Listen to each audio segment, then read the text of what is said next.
the top 4 of the Redemption Rumble Last Chance qualifier. My name is Radar. I have my good buddy Wisely here. Wisely, how you doing? I'm doing all right. I've been tuning in on and off. I played earlier. I got bopped by one of the people that we're gonna see here in top 4. It's okay. I'll handle my losses fine. But while all of that was happening, we got a little special announcement. I'm sure it's been talked about on stream already, but we are bumping it up from 1 person being flown out to 2, which is a huge deal when we're in top 4. So everything from now on shakes out to see who's going to be going to the New Year's Eve tournament. Which, oh my god, something just happened to my camera. All right, whatever. There's a picture that I know. It's fine. I'll figure it out. But it is the who's going to be at the Redemption Rumble in New York City on New Year's Eve. We've got 4 players still fighting for this, and that is Bobby Big Balls, Zuppy, as we just saw Panda making it over B-Bats, and then Gatsu. That's a heartbreaker. I'm a big B-Bats fan. I feel like B-Bats has just a funny energy. I think is a very, very funny personality on Twitter. The straight B-Bats thing. It's such a low-hanging fruit joke, and yet it is actually like very funny to me. Like just almost all of I was ready to call him Bill and William, and it's just oh my god. Yeah, there's just something about B-Bats' brand. Like even the way B-Bats play is just I don't know, just very different. But unfortunately, did not make it all the way. We got Zuppy versus Bobby instead. Interested to see these 2 matchup as always. Looks like we actually have it started too. Is this actually a game? Okay, I just see Bobby's side being so much. But Fox Falco, obviously a matchup we see like all the time. This is a matchup I know Zuppy has kind of like for such a long time complained about the net play side B. So I mean, it's a thing. Like that's one of the things that because of the way that like the slight amount of delay. Because this is the thing in Rivals, it's the thing in a lot of fighting games is there's moves that are just on the range of, oh my god, is Zuppy about to do 2 quick ones? Oh, it doesn't hit it though. Okay. As a Falco player, man, like when I see that stuff, like there's some part of me that's just like, such a stupid matchup at times, and like obviously this is a matchup that's like a comfort matchup for pretty much every Falco player, but like I've been playing a little bit of ranked, not nearly as much as I'd like. I've just been kind of busy. And there would be times where I just like get like Shine Spike twice in a row, and I'm like, it's a little dude, silly. I've been grinding ranked. My wrists and arms are not enjoying it, but oh my god, there's nothing quite the same as like you said, I got hit by one thing and I'm just dead now. Okay, cool, I have to hold that. Oh, I love the way that Bobby has covered pretty much everything there. Going for the kind of like last second down smash, smart, and gets the up. I don't think wanted to up be there. Yeah. Oh, jeez. So, worth mentioning that like moments of greatness there, right? Like moments of like just very intelligent, smart execution. The kind of thing that like, again, the commentator cliche is like starting to figure things out, starting to kind of put together. Is it enough to turn around like nearly a 4 stock? Probably not, but we'll see. Well, I feel like Zuppy's stock is on a rise right now too. Because everything I hear recently is just like, oh yeah, Zuppy beat this random person, or Zuppy got this upset, and eventually it's like, all right, are these all upsets then? What if Zuppy's just that good now? Zuppy's been good for a while. And actually, one of the funny things that I mean, of course, everyone watching this, including Wisely, knows that. But I mean, like, one of the things that I thought was really interesting, and this relates it back to like the rank discussion, is Zuppy is very proud to be Grandmaster on the ranked thing. Like he's like, I can finally say I'm like Grandmaster in Smash.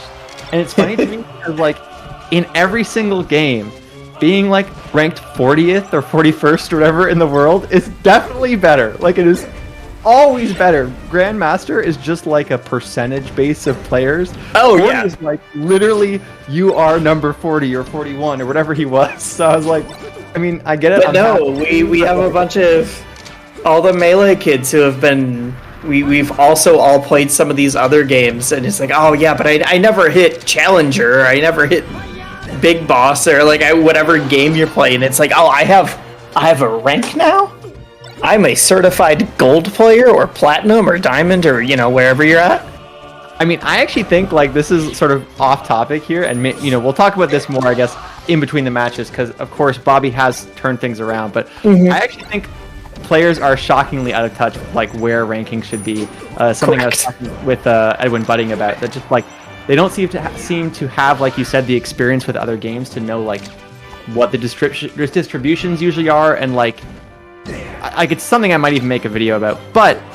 In the meantime, yeah, we'll talk about that later because Fizzy actually posted that. So, yeah, you're right. Like, don't bait me here. I gotta. We'll talk about it later. Continues to add more information to it. Yeah, it's like let's wrap this up. But,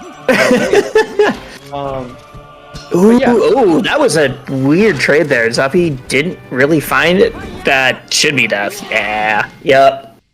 Yeah. So that was like a huge turnaround. I think like definitely showing kind of Bobby's ability to sort of adjust to some of the stuff that Zuppy is doing. Interested to see how the third game plays out, and like definitely need. It went from Zuppy basically got a 4-stock game 1 into like, all right, that was pretty dominant from Bobby. And I don't even want to say like, this is Bobby's stage, because we've seen Bobby do some nuts stuff on Yoshi's, but we've also seen Bobby throw himself off stage 4 times. I also think that like this is just a great Fox stage in the matchup. Like I feel like there was a period of time, kind of when I first started getting the game, like kind of 2013, 14, where this was like Falco. Firmly a Falco pick, and like those days have been over for like at least 4 years. Because back in like 2014 when I started, it was like, all right, Falco's the combo monster and Fox is like really good at neutral, and now they are both good at both. It's kind of even hard to like actually focus on like all the specific things that kind of make it better.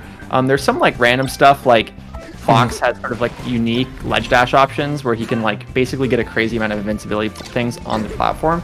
It's more just like the pace of the game, the lack of space. I don't know. Like, yeah, again, it's sort of hard to quantify, but all I know is that I banned the stage versus both of them. Yeah, I mean, I still. Oh, what? A shortened onto Randall? Good patience too from Zuppy, like in kind of a situation that it didn't seem like he was expecting, and then kind of opting to like take his time, shield on Randall, not like get cheesed in any way. Switching to light shield there too, really good. But Bobby not taking a chance on the SDI down and just going for the back air, SDI in rather, for the down air. Ooh, just goes for the back throw. So that's one of the big Fox mix-ups that everyone's not been talking about. It's just in the game now, but they're like, oh, I don't always have to up throw. I can just do one of the others, and guess what? It's still good. Try guys get all in the mix. So worth mentioning, that was originally a thing that Moki started up, and then Sunsei started doing it afterwards as well. And now as Zuppy's doing it, so it's just Canada. Well, so this is the thing. So then Joshman started doing it at Gommel, and I spoke with Sunsei. I'm like, hey, what do you think about those back throws? It like that he was doing, that other players were doing, and he's like, oh yeah, it's like the Canadian back throw. I'm telling you, man, like it's super good. Like this was back in July, and then I guess it would have been not Big House, but the Ludwig event where we were like, damn, like is this just like what you're supposed to do? So Canada kind of owning this one little tech option. This one mix up. This is our thing. Okay, they're just down airing at each other. But yeah. I would say it's like optimal. And okay, hits the down smash. There we go. Yeah, I think it's a smart thing. It's interesting too because Zuppy as a player has talked repeatedly about how he doesn't believe he has very good reactions, and you actually see Zuppy sometimes go for a shine as a way to tech chase rather than like a grab or an up tilt or something kind of generally more valuable. Nice. Whoa, this just keeps going. Doesn't find a kill off of it yet. God. There we go.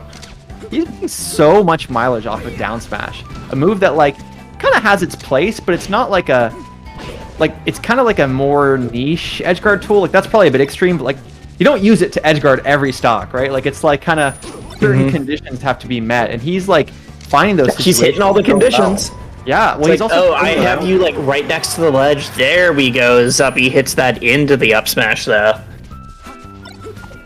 Yeah, no, definitely smart. Doing a really good job of trying to bait Zuppy's grounded movement by kind of wave dashing off the platforms, just like really leveraging top platform well. Oh my god, Bobby went so far from that one shine. I thought that was just gonna be a Zuppy 2 shines you're dead kind of thing. Instead gets the reversal. If there's one thing that Bobby's great at, it is those like, oh, I barely got out of this combo, and then I shined you, and now you are going for a ride. I think it's because his brain is always like trying to get like a clip, so it's moving at like just 1,000 miles per second, and like sometimes that really hurts him because it's like the two wires get crossed the wrong way, and he just like kind of does nothing. Like we even saw that earlier where he went for a combo and just kind of like didn't know what to do. Then on the flip side, that like natural kind of quick moving nature of his style allows him to kind of handle gets those fast reversals. Yeah. Well, and I think for a long time the story of Bobby was like, oh, he's gonna get some crazy clips, but like that doesn't always find it. Neutral's a little rough, and instead we just see this consistently now. Like, Bobby's neutral is nothing to smirk at anymore like it was a little bit ago, where it's like, oh, he's good at combos, but can't find them all the time. And there we see that down smash once again. Turnaround, by the way, like, I was trying to bring this up earlier, that, like, he goes for this turnaround. I imagine there must be some kind of, like, hurtbox stuff there, where it's, like, like both the hurtbox and the hitbox, like, probably are different, so that maybe Falco's harder to get clipped by a side B. Maybe it's, like, just pushes out further, so it's harder to tech. I don't really know. If someone in chat knows, I'd love to hear it. God, he keeps going for these shine grabs. Oh, we get the turnaround up tilt. I'm a little surprised at that, but yeah, cleans it up. Bobby and Grands. Is that wait? Or no, one more. No, right? Was that it? I think that was it. Right, I'm looking at the wrong thing. Nope, that was it. Bobby and Grands, and that means guaranteed to closer. Huh? Isn't that guaranteed to get the flight too? Like, I was just about to say, Bobby has cemented his spot in the top 2, which means, assuming he can make the flight, assuming next week is free and he doesn't got anything going on, we're gonna see Bobby in New York, or someone's gonna see Bobby in New York. I'm not going to New York.